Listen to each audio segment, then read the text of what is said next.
Fala pessoal, muito boa noite. Sejam todos muito bem-vindos. Estamos começando a sexta live da série de lives que eu estou fazendo. Então essa série começou aí na segunda-feira e ela vai até terça-feira da semana que vem, tá ok? Então a live de hoje ela é um pouquinho diferente, pois eu vou convidar aqui a minha amiga Karen, tá? Ela é advogada, ela é especialista em governança corporativa e as nossas áreas se conversam bem legal. Então hoje vai ser um bate-papo aí. Então essa live serve para você que tem um negócio próprio, né, familiar, quer fazer melhorar a sua gestão. Então fica ligado aí na live.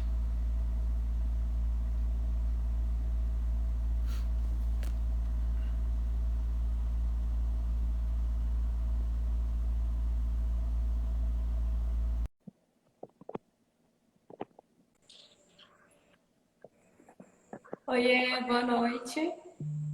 Oi, Karen, boa noite. E aí, tudo bem? Tudo bem? Tá me ouvindo bem? Tô sim. Ah, que bom. Maravilha, maravilha. E aí, nos embalos do sábado à noite, então, a gente Ah, aqui. é o que tem pra hoje, né? Não, ó, não, olha só, eu tô nos embalos aqui, eu e meu filho. Não, eu decidi esperar. Eu escolhi esperar. Boa, boa. E aí, como que você tá, Karen? Tô bem, ainda tô aqui, tive que improvisar aqui um cenáriozinho, porque ainda tô com toda a bagunça da minha mudança, que eu me mudei de casa recentemente. E aí, como tem família e tudo isso, arrumei todo o resto da casa e o escritório aqui, meu local de trabalho, ficou por último. Então ainda tô aqui meio, mas vai dar certo. Não, Os mudança. bastidores aqui precisaram de ter filmado também, tá filmando pra ver que loucura. Mas tudo bem, tudo sob controle.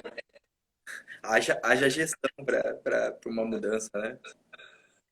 Olha, é complicado. Eu dessa vez, porque com criança é bem pior, acho que dessa vez eu fiquei mais de uma semana entre organizar tudo, limpar a casa, né? Enfim. E são coisas que não tem como delegar, né? Terceirizar, que é o dono da casa que tem que fazer mesmo. Então, estamos nessa. Mas tudo sob controle. Eu espero que semana que vem eu já retome minha rotina de trabalho, de tudo, porque não tá fácil. Imagino. Ô, Karen, fala um pouquinho aí de você, para o pessoal te conhecer, quem que você é, o que é a governança. Tá, meu nome é Karen Nayara de Souza Stirber, mas eu gosto de Karen. Eu sou advogada e faz um tempo assim eu comecei a notar que na minha área de atuação eu tinha a sensação que eu ficava apagando fogo com conta-gota. Por quê? O litigioso no trabalho, principalmente quando é com empresas, ele é muito pontual e ele não resolve os problemas. Então, um empresário que foi processado uma vez, teve uma demanda trabalhista, ele provavelmente vai ter outras. E isso é muito frequente, né? A partir do momento, principalmente, que um funcionário entra e ganhou, então os outros tomam coragem, digamos, e costumam entrar. Lógico que isso é inerente ali da teoria do risco da atividade, né? Que a pessoa tem uma empresa, ela corre o risco de ser processada.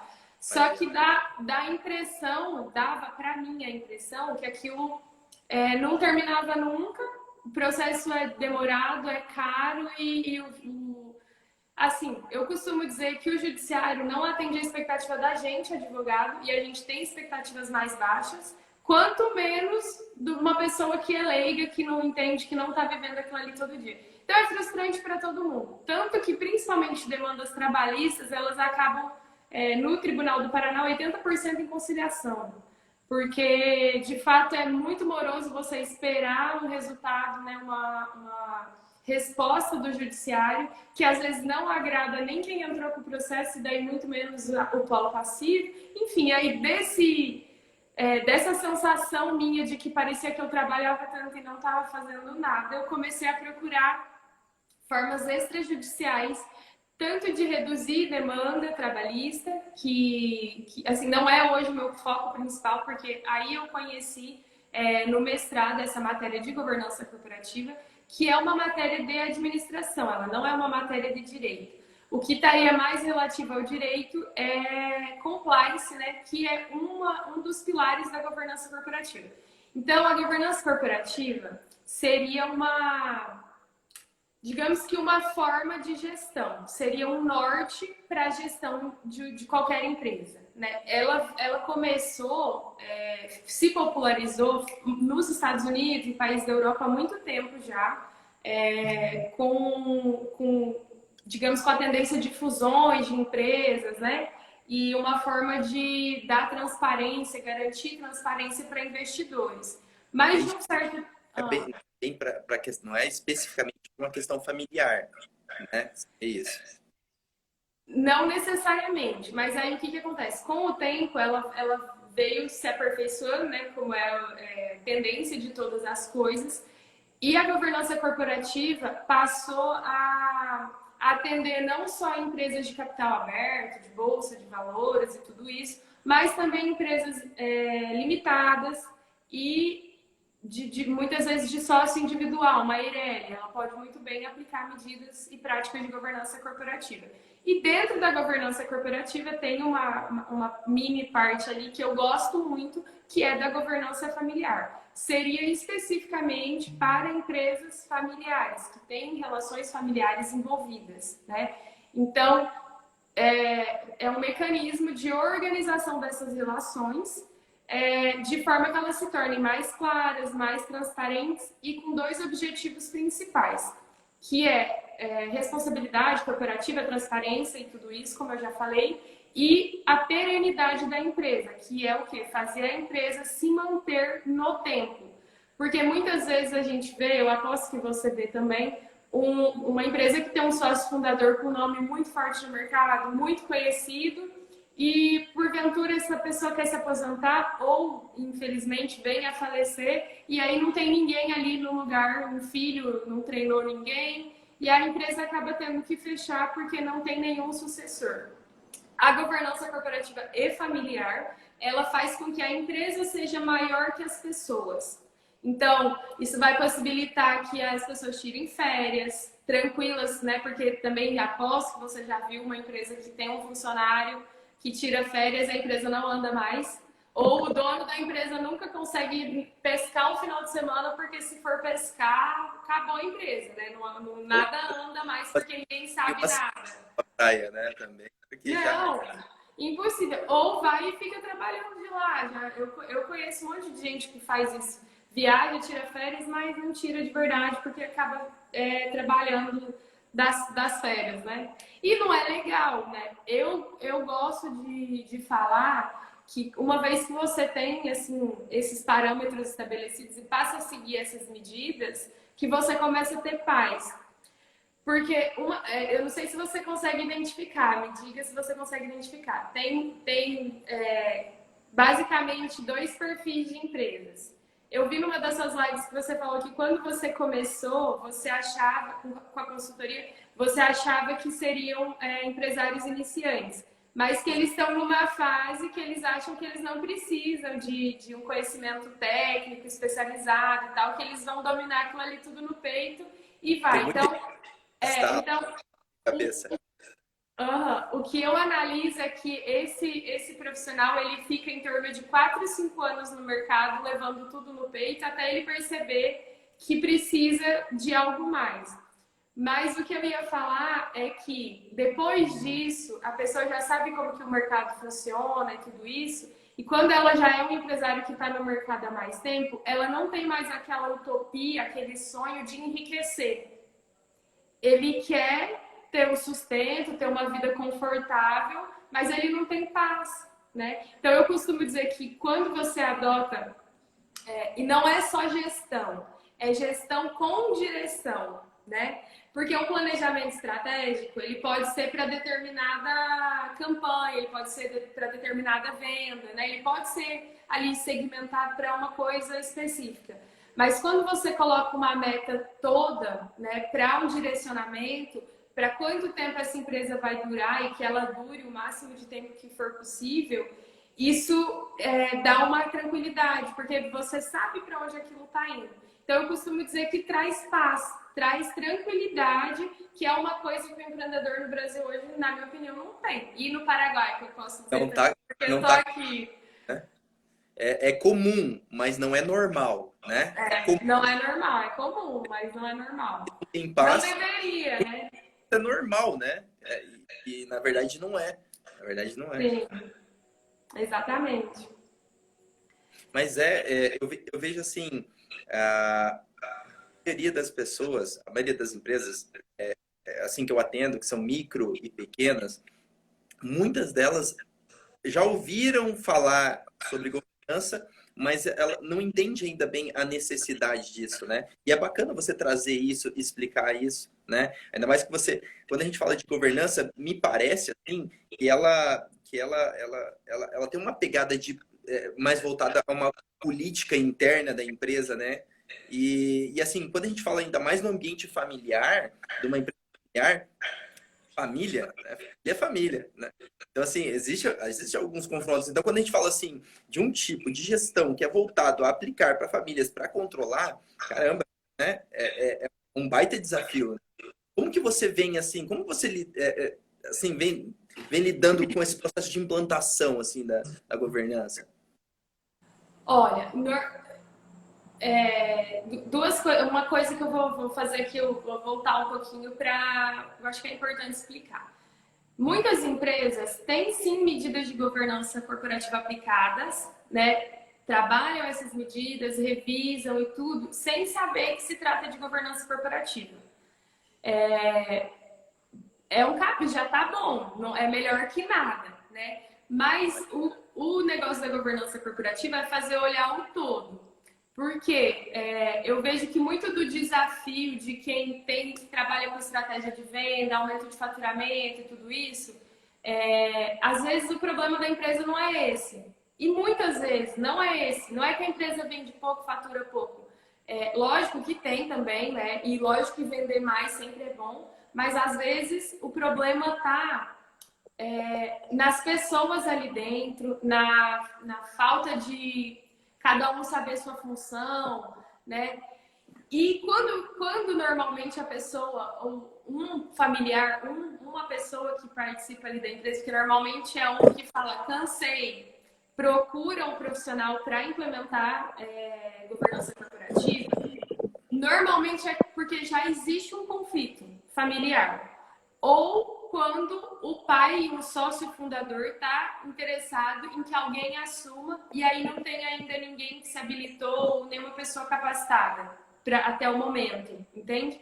Então, quando a gente faz isso, quando a gente vai na empresa para analisar, a primeira coisa que eu faço particularmente é analisar como estão essas relações familiares. Só porque eu vou pegar uma água. Obrigada. Pois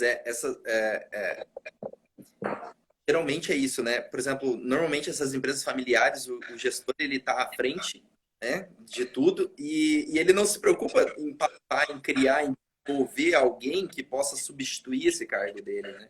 Mas não é que ele não se preocupa. Às vezes ele não se atentou para isso. Porque para a gente, ser humano, aceitar a nossa finitude é um pouco complicado. E no primeiro momento, quando você fala, vamos fazer um planejamento sucessório, ou vamos abrir uma holding para antecipar o planejamento sucessório, que é o que? Passar os bens para os filhos em vida. Assim, as pessoas mais velhas, principalmente, vem como assim, você está desejando a minha morte, você está esperando eu morrer, entende? Então, não é necessariamente que a pessoa não se preocupa. Aliás, ela se preocupa demais e não quer olhar para aquilo. É um problema que a pessoa não quer olhar. Aceitar que ou que vai se fazer desnecessário, porque muitos pais também, acredito que você já deve ter tido contato, vão envelhecendo, já não conseguem ter o mesmo rendimento ali dentro da empresa. Porque é assim, né? A vida é assim. E aí tem certa dificuldade em aceitar que os filhos vão tomando as funções. E isso também dá uma bloqueada ali na sucessão. Quando eu digo sucessão, é passar a empresa do sócio fundador ou dos sócios fundadores para seus filhos, né, seus sucessores dentro da empresa. Então, existe também essa dificuldade em olhar para esse problema. Muitas pessoas não querem olhar. Mas quando a gente olha para esse problema e começa ali a definir essas relações familiares, e muito dos conflitos, a maioria dos conflitos, tá? Eu vou te dizer. Normalmente, esse sócio fundador tem 2 ou 3 filhos. Um dos filhos trabalha e o outro não tá nem aí. Normalmente é o filho mais velho que trabalha e o outro filho não quer saber, ou assim, não se interessou, tem outra área de atuação, mas ele também é dono, ele também vai ser dono, né? E aí, como que define o que é, por exemplo, como que ele vai receber participação nos lucros e tudo isso? E também um outro problema é que, normalmente, esse filho mais velho, que é a maioria dos casos eu vejo, a esposa dele também trabalha na empresa. E aí cria um problema um pouco maior, porque além de ter essas relações ali envolvidas, como que essa empresa recebe, como que essa esposa recebe? Ela também é sócia? Ela é uma funcionária? Entendeu? E aí, outra coisa é que normalmente um casal tá ok ali trabalhando e esse outro irmão que já não tá muito afim, às vezes ele até trabalha, mas ele não é muito ligado nas coisas da empresa, nas preocupações do pai. E ele tem uma esposa, ou pode ser uma irmã também, já vi muito, que tem um marido mala, uma esposa ou um marido mala. E aí fala, mas o teu irmão ganha mais que você, o teu irmão não sei o que tem, não, você tem que pegar a sua parte, não sei o que. Gente, isso cria um conflito tão gigantesco e não precisa ser por muita coisa. Pode ser assim, ó, às vezes porque um usa o carro da empresa e o outro não tem um carro para usar, entende? Então, o que a gente vai fazer nesse caso? A gente constitui um conselho de família que nesse conselho vão estar todas as pessoas que têm relação direta ou indireta com essa empresa, familiares, que têm relação direta ou indireta. E ali a gente vai estabelecer o que pode e o que não pode. Então, se um filho, né, tem um carro da empresa, usa o carro da empresa, o outro também tem que usar. Se ninguém usa, ninguém usa, né? E aí a gente estabelece uma igualdade ali entre os membros familiares e isso tudo vai para um documento. O ideal é que esse conselho de família tenha reuniões periódicas, né? Uma vez por mês, uma vez a cada 15 dias, uma vez por semana. E nesse conselho também vão ser passadas as informações principais, coisas importantes que aconteceram na empresa, passa-se para a família nessa reunião. Então, acaba aquele negócio de um querer ficar tirando satisfação, né, como que tá os lucros, porque nessa reunião vai ser passado para a família como que tá, não sei, o faturamento, o balanço financeiro, planejamento estratégico, não sei, qualquer, né, informações importantes ali, elas vão ser passadas para a família. É impressionante o quanto que isso reduz os conflitos lá dentro e quanto que um para de desconfiar do outro, sabe? E aí passa-se a ter uma família com objetivo em comum, que é que aquela empresa siga adiante, que aquela empresa viva para sempre, que os netos, os bisnetos possam estar usufruindo também do que aquela empresa tem para entregar. Eu acho que eu consegui, explicar o que você falou assim, dos conflitos familiares. Como que se aborda? Eu acredito que ficou bem explicado, sim. Tá. Na realidade, assim, a gente vê, e eu já vi, tá? Já vi onde a empresa ela não estava planejada por uma sucessão, né? E aí o pai ficou doente, teve que se afastar, né? Era um hotel em Guaíra, e que eu estava atendendo. E o pai, ele estava assim na esfera estratégica do negócio. E é um hotel grande, né? É um resort. E aí a filha, ela estava no nível tático, né? Então, assim, no nível tático ele recebe essas informações, o direcionamento da empresa e ele busca, né, fazer a gestão para que se consiga chegar a esses objetivos. E quando o pai dela ficou doente, a gente começou a conversar e assim, eu vi assim que ela dependia de algumas ações dela tomar essa frente, mas aquilo ali ela não estava sentindo empossada do cargo, sabe? Ao mesmo tempo, as preocupações dela ficavam tudo na esfera tática e operacional. E isso é mais comum do que imagina, assim, sabe? Muito comum. Né? E aí, às vezes, a pessoa, no caso ela não conseguia, ela não conseguia, ela não sabia assim, ah, tá, como que eu vou tomar essa frente? Será que meu pai volta? Será que ele não volta? E aí a gente começou também, eu comecei a explorar um pouquinho mais disso, e eu comecei a perceber que aquilo que você comentou, às vezes ele já não estava com aquele gás, sabe? De iniciar, sabe, coisas, de criar movimentos. A empresa é isso, é projetos, é desenvolvimento, sabe? É movimentar, levar o pessoal, sabe? E como é complicado para a empresa, como a empresa sofre quando não tem isso, né? Então eu percebi que dentro desse processo de governança, ficou claro assim para mim como facilita o trabalho por esse viés, né?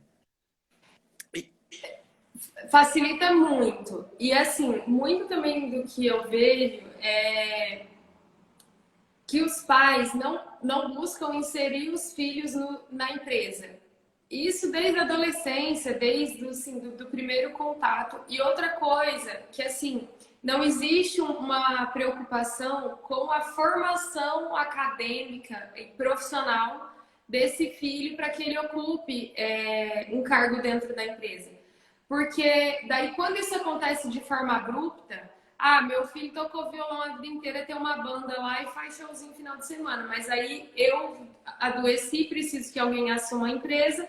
Vai meu filho músico assumir lá a presidência da empresa, vai ser CEO. CEO de quê? Me conta. Se a pessoa não tem um pingo de senso. Então, assim, esse planejamento ele deve ser feito. A gente sempre, o empresário ele tem que pensar que primeiro ele não é eterno, né? Segundo, que ele também merece ter um pouco de paz e sossego.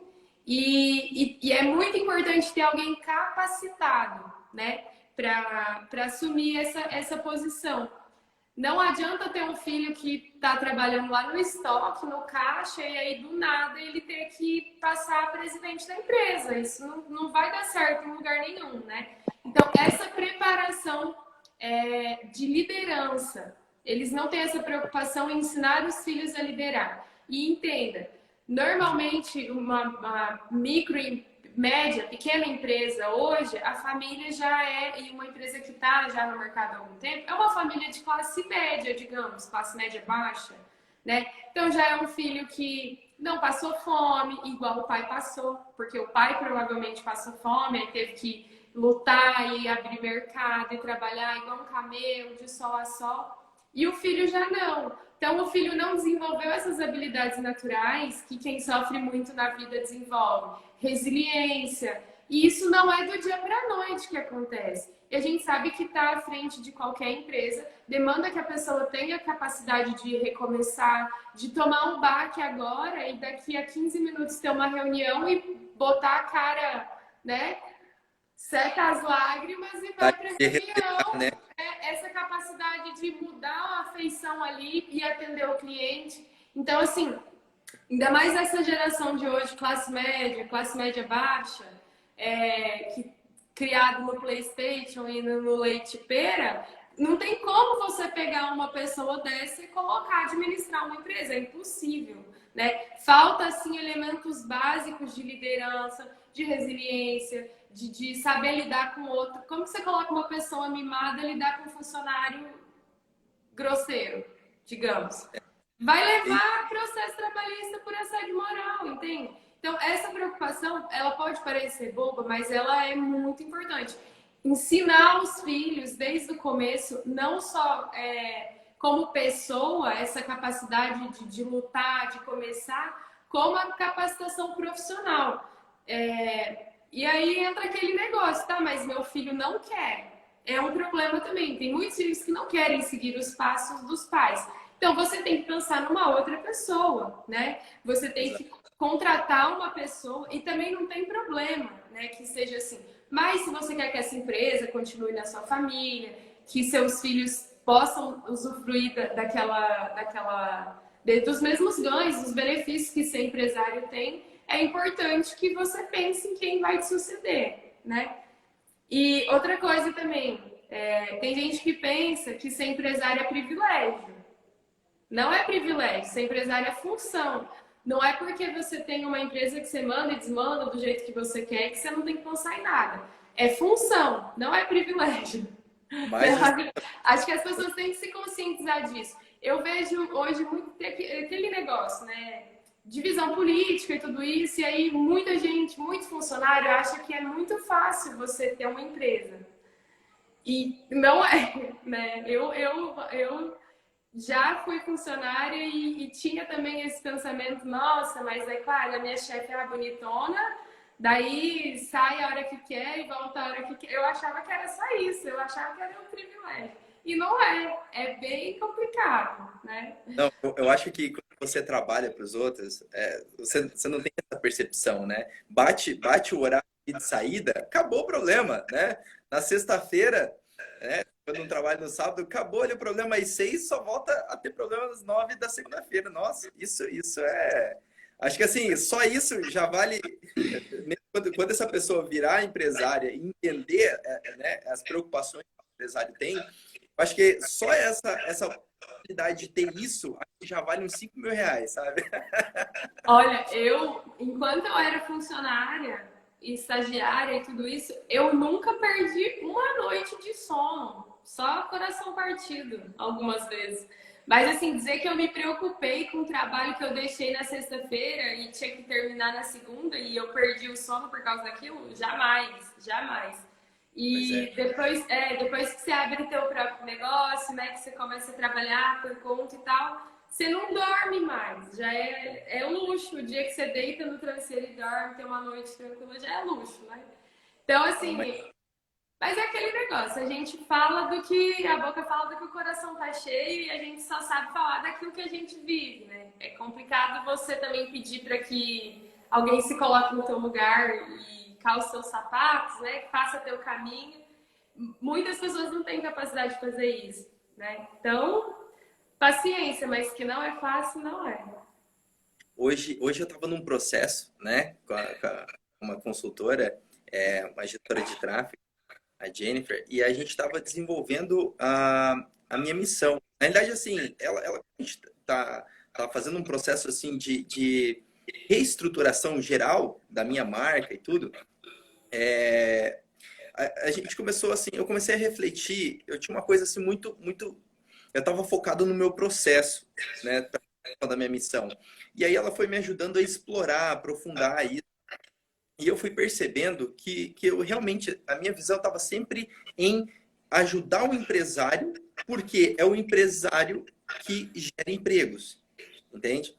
Então, por exemplo, quando você está falando isso, da pessoa achar que é regalia, cara, o empresário ele tem dor de cabeça, mas você percebe em meio à sociedade que existe um perfil de pessoas que elas gostam de problemas, né? Elas gostam de tomar a frente, elas gostam de iniciativa.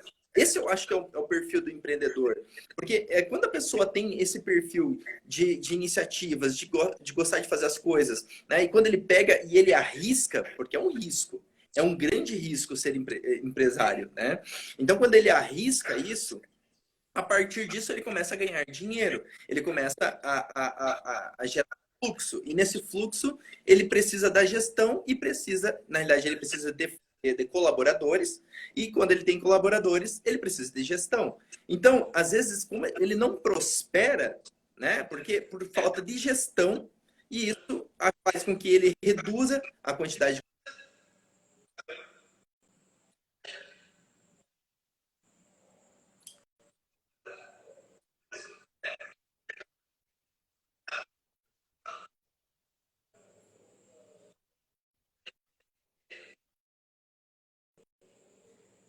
Tadinha, Jonathan, eu não sei se é a minha.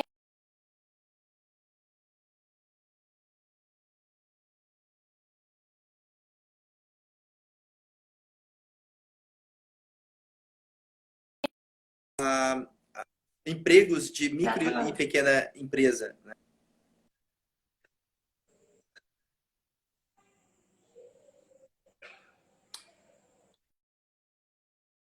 Eu não Acho que sei se travou a aqui. tua tela tá travada para mim. Eu não sei se você tá me vendo. Aí Eu voltou, tô ouvindo eu você acho. travar. Ah, agora eu acho que. Ixi, Então, pois é, é. eu espero. Agora eu tô te ouvindo. Você conseguiu me ouvir bem? Tá. A última parte não. Que ele É, acaba, quando ele tem o problema de gestão, ele acaba não tendo fluxo tão bom consequentemente, não consegue manter os funcionários. Isso. exato. Então, assim, praticamente eu percebi assim, que o objetivo, meu objetivo, né, quando eu falo de gestão, quando eu falo de negócios, quando eu falo desenvolvimento de negócios, é realmente fazer o empresário, o gestor, né, quem tá, o CEO que está à frente da empresa, fazer ele conseguir se desenvolver ao máximo. Sabe? E quando a gente fala de se desenvolver, é realmente assim, falar assim, cara, por que que você tá fazendo o que você está fazendo? Sabe? E a partir daí, começar a construir ações, sabe? E essas ações, elas geram movimento.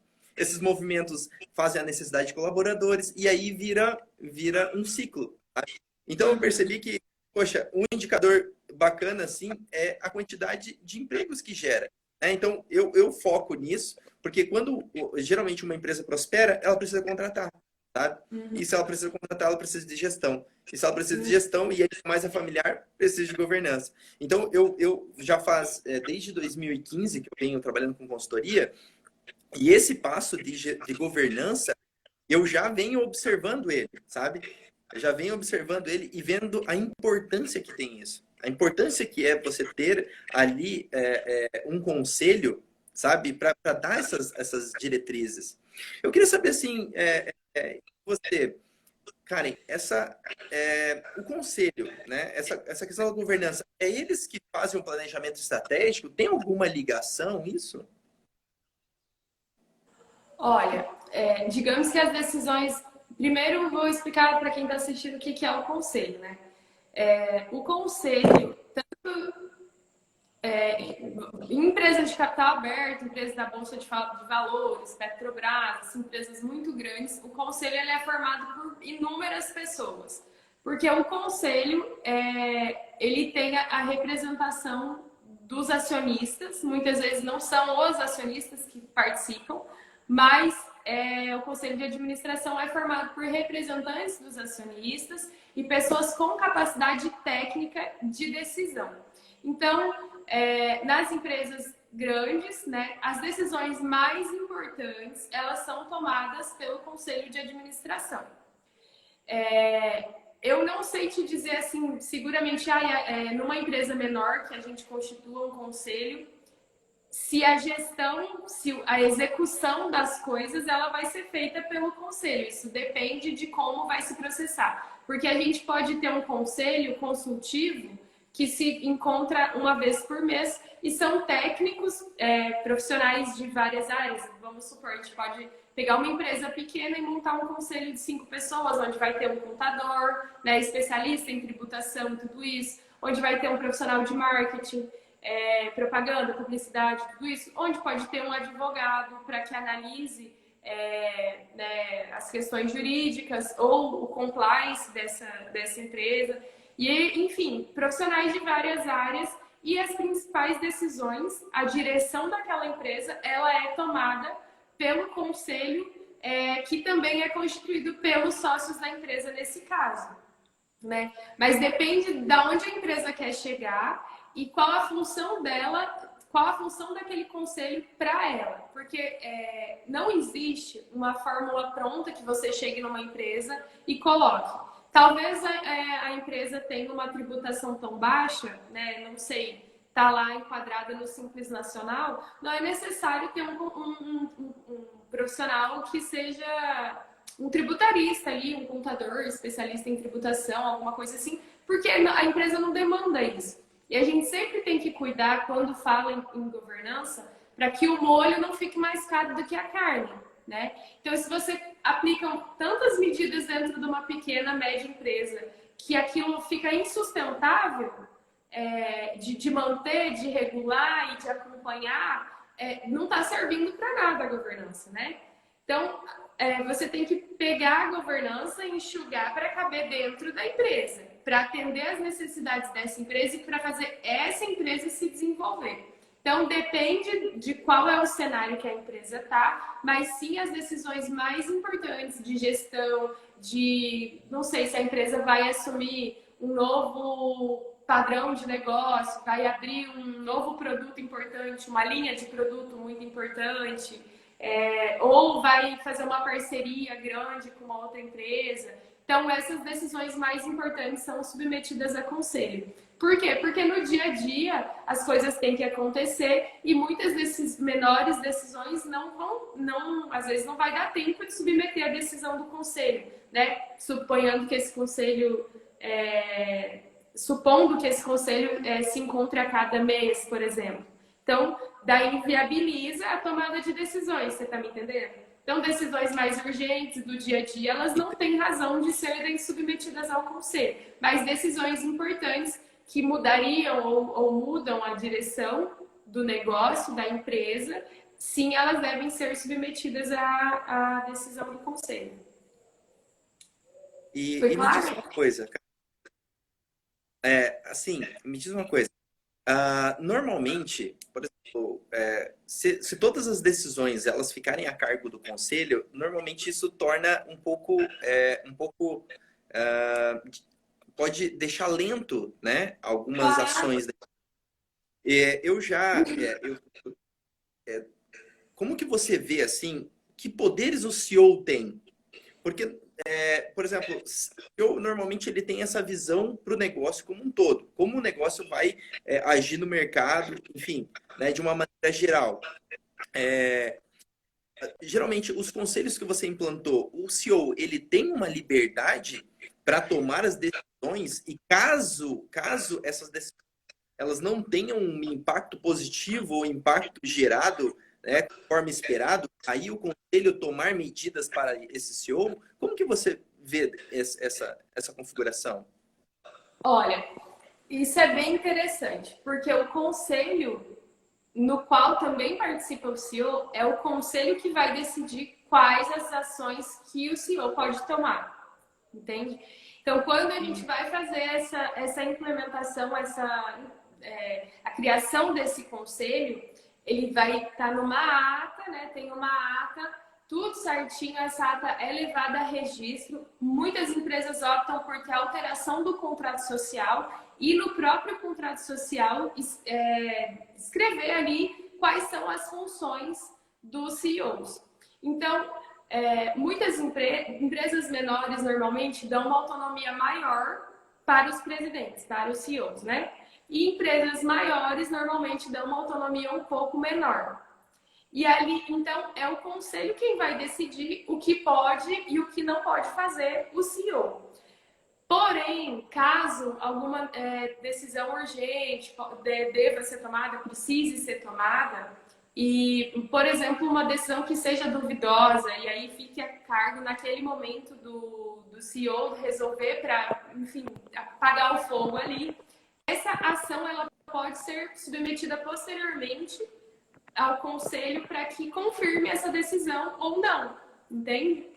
E no estatuto da empresa, normalmente, ou algumas empresas, como já falei, optam por colocar no contrato social, regulamento interno e tudo isso, prevém ali a punição do CEO, qual a punição seria aplicada em caso de que ele descumpra, né, o que foi estabelecido, o que é regimento do conselho, o que é ali relativo às suas atuações. E aí o conselho vota, por exemplo, pela destituição desse CEO. E aí outra pessoa assume, entende? Então é o conselho quem decide quais as atribuições do CEO.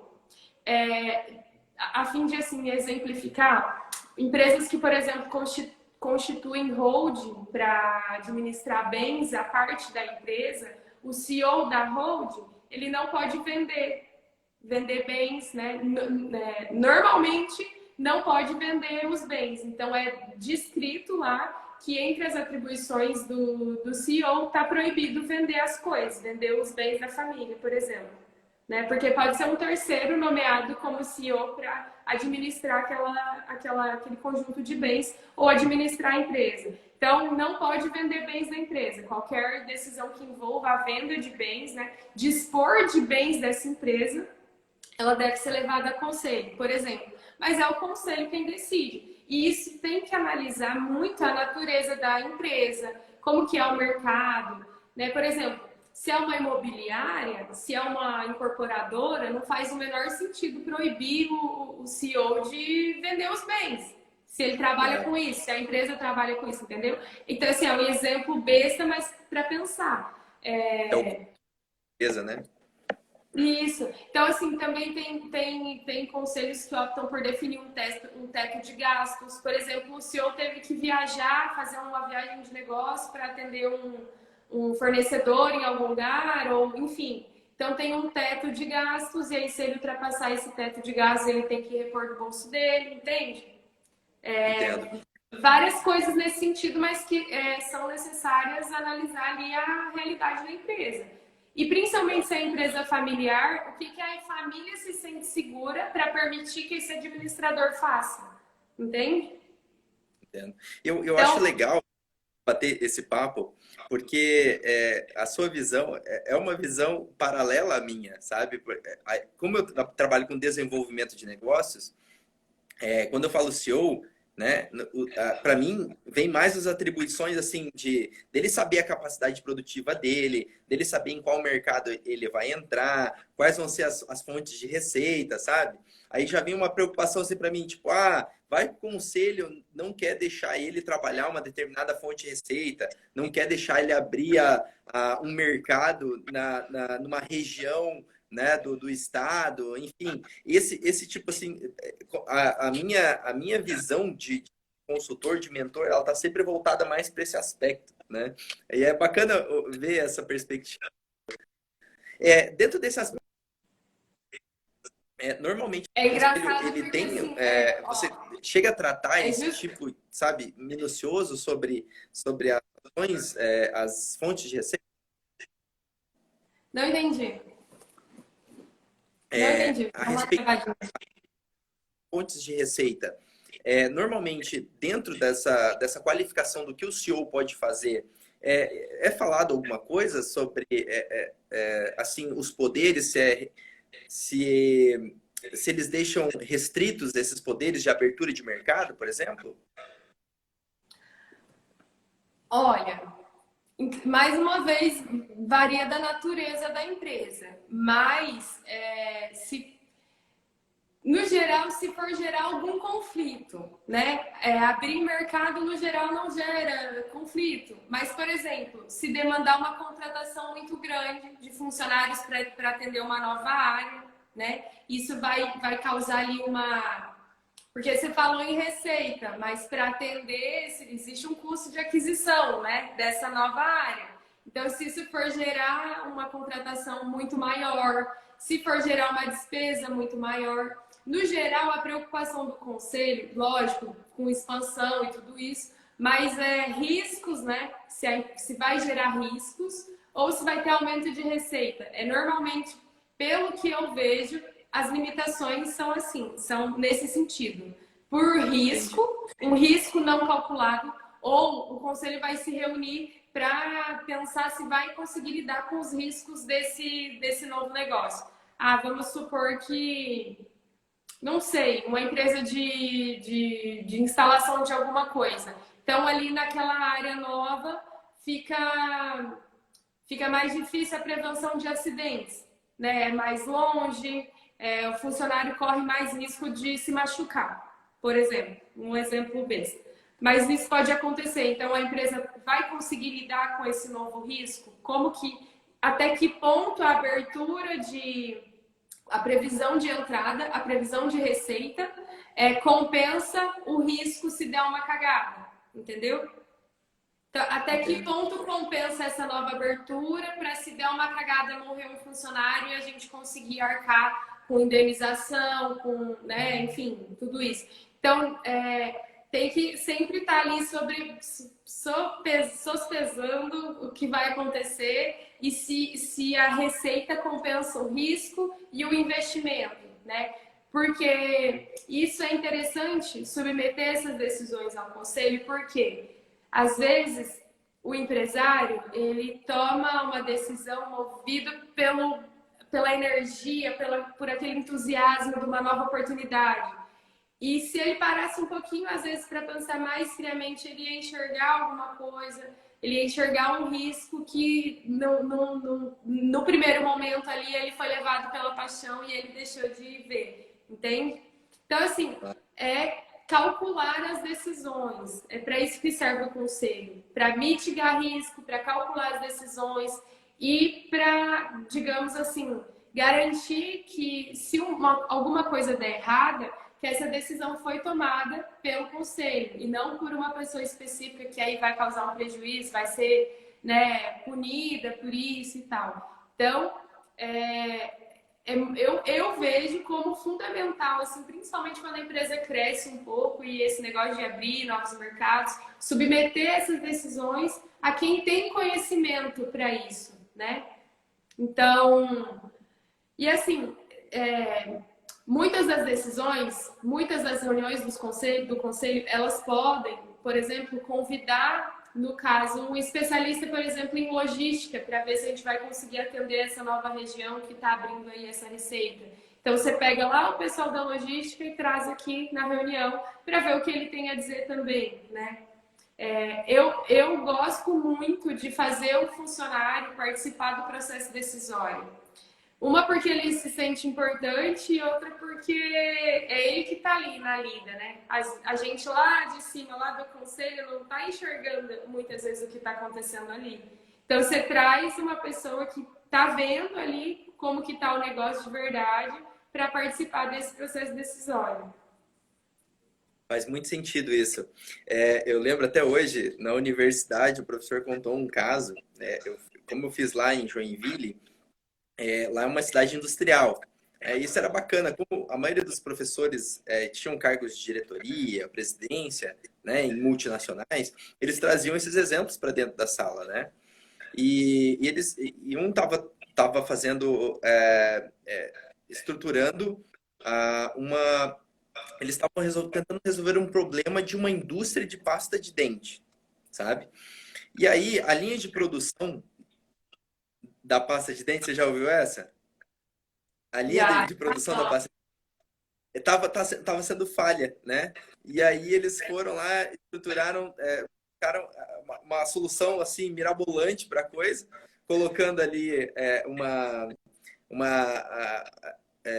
dentro da esteira que passava uma balança e quando passava a caixinha vazia, ele percebia que a balança percebia que a caixinha estava vazia, era parado o processo e vinha um braço mecânico que tirava. Então investiram ali seus cento e poucos mil reais.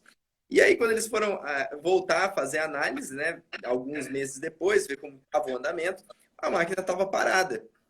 E aí eles quiseram saber o porquê, né? Poxa, né? Teve toda uma reunião, um conselho, né? Uma preocupação para aquela situação. E aí foram perguntar para o encarregado do processo ali, né? Por que a máquina estava parada, né? E ele chegou e falou assim: ah, senhor, sabe o que é? É que quando passava ali e a maquininha pitava que estava vazio, demorava muito o processo para o braço vir tirar. Aí a gente fez uma vaquinha aqui, comprou um ventilador e colocou ali na frente, sabe? Então, assim, depois aquilo ali ficou cravado assim na minha mente, sabe? Eu falei, poxa, cara, como é importante, a gente precisa dessa perspectiva, né? Tem que haver essa comunicação dos três níveis, né? Do operacional, do tático e do estratégico. Senão, é gasto de energia e de dinheiro à beça. E eu acho engraçado que, às vezes, quando é proposto isso, que o funcionário do setor participe da reunião que vai abordar essa decisão importante sobre a área dele, às vezes existe uma resistência, sabe, do sócio e tal, do CEO, né, que empresa pequena é perto ali essa relação. Existe uma resistência, não, mas ele vai participar e daí tipo, tem coisas que ele não pode saber ou eu não confio nele. E aí a gente vai para uma outra área que é, então, o que você está fazendo com o funcionário que você não pode contar para tomar uma decisão e que você não confia para a função que ele está, né? E então é engraçado ver como um problema ele é problema puxando problema, como diz aquela música. Quando você começa a abordar ali uma pequena parte, você vai vendo que dentro dessa empresa tudo desregulado e uma coisa embolada na outra. Cada vez que você puxa, tem mais um rabo. Você vai puxando, vai aparecendo outro e outro e outra, né? E também o engraçado é que, diferente de outras reestruturações que é feito de baixo para cima, né? A gente pega a piramidezinha lá do operacional, da CEO, a governança ela é de cima para baixo. Porque não adianta nada, assim, mas absolutamente nada você implementar governança numa empresa que a alta direção não está comprometida. Porque eles não querem daí largar seus próprios privilégios, não querem seguir as próprias regras, né? Normalmente esses empresários que acham que é privilégio, né? Que não é função. Então aí não quer chegar no horário, não quer cumprir horário, e enfim, várias coisas que eles percebem que eles terão que abrir mão ou que terão que se adequar, né? Daí eles não querem ou se comprometem. Eu já tive a infelicidade também de atender uma empresa onde tinha caso de assédio moral entre os funcionários. Assédio, assim, brincadeirinhas relacionadas à sexualidade, o formato do corpo, o arredondado do bumbum e etc. E aí, quando você vai mexendo naquilo ali, porque isso não pode acontecer de forma alguma, né? E antes de chegar nas autoridades, tem todo ali vamos dizer, o bem-estar das pessoas envolvidas, né? Uma pessoa se sentir segura no local de trabalho, tudo isso. E aí, quando você vai levar essa situação até o responsável, a pessoa que poderia fazer alguma coisa, aí você descobre que ele tem um caso com a secretária. Aí, entendeu? Aí vai ficando meio complicado. Então, assim, você fazer essa reestruturação na tua empresa envolve largar os privilégios que você tem. Bom, que você nem deveria ter, né? Mas que você tem. Envolve desenrolar o próprio rabo e contar os pelinhos para ver em que BO que você está sentado, entende? Envolve você saber que sonegar imposto vai te afundar, não vai te deixar mais rico. Então, assim, não é fácil você entrar com toda uma mudança dentro de uma empresa, de conscientização, né? De fazer a pessoa entender que se de fato ela não mudar as atitudes dela, não mudar a forma como ela vê as coisas, isso vai degringolar e vai chegar numa situação insustentável, né? E assim, tem muito, muito, muito, muito. Daí, vamos fazer um conselho de família. Daí não quer porque a mulher não pode saber alguma coisa que tá acontecendo. Poxa, o que você está fazendo da tua vida, né? Enfim, tem esses desafios e tudo isso que talvez para uma, digamos, para uma estratégia de venda e tal, não vai fazer diferença, mas que se é para implementar um programa de governança corporativa eficaz, já começa tudo errado. Então faz diferença, sabe? Eu ouvi um vídeo seu que você estava falando sobre também como é importante ter essas regras bem claras, porque se um funcionário faz uma coisa, né, e aí um primo de alguém que não sei quem da família faz o mesmo e às vezes não é advertido, né? Ou às vezes um é advertido e não tem como provar aquilo porque não tem algo consolidado, né? E eu achei muito interessante.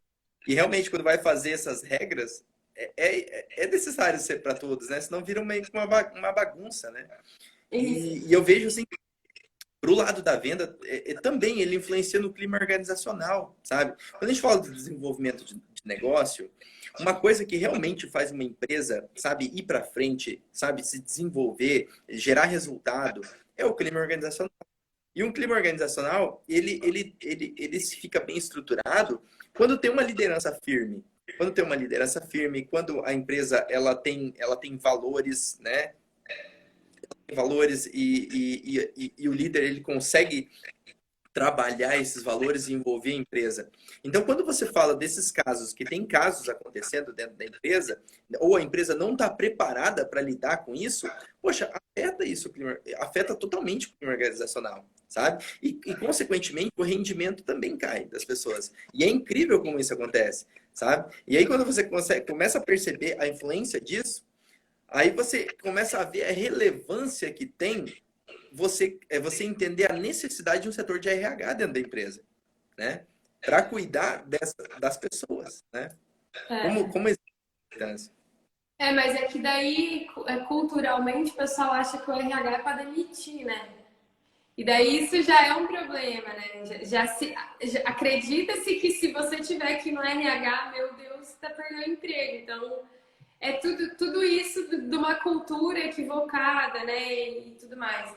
E essa questão das regras claras, eu acho que quando eu vou implementar um programa de governança, o que eu sugiro? Primeira coisa, analise lá as relações familiares para ver o que está acontecendo e como que a gente vai tomar essas medidas. A segunda coisa que eu sempre falo é fazer um código de ética e conduta e padronizar as funções de todos os funcionários.